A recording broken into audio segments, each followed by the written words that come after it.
అన్న మా పరిచర్యకి ఇవ్వాలన్నా, సేవకులు అలా మాట్లాడతారు ఇలా మాట్లాడతారని చాలామంది చాలా మాట్లాడుతూ ఉంటారండి. అలా ఎప్పటికీ మాట్లాడకండి. దేవుని పరిచర్యకు నువ్వు ఇచ్చేదంతా కూడా మళ్ళా రిటర్న్ ఆయన గొప్పగా నీకు ఇచ్చేదేవు, గొప్పగా నేను దీవించేదేవు, గొప్పగా నేను ఆశీర్వదించి నీ కార్యములన్నీ సఫలపరిచేదేవు.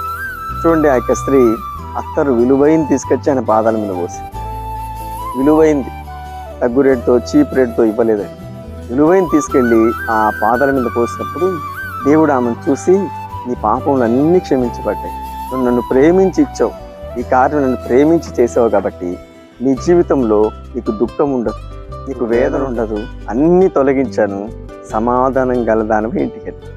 ఏమిచ్చాడండి ప్రతిఫలం? ఆమెనున్న దోషమంతా కొట్టేయబడి, పాపమంతా తీసేయబడి, అమ్మకున్న వేదన తొలగించబడింది, కన్నీరు తుడవబడింది, మాకు సమాధానం ఇచ్చాడు. సమాధానం ఎక్కడ దొరకని సమాధానం.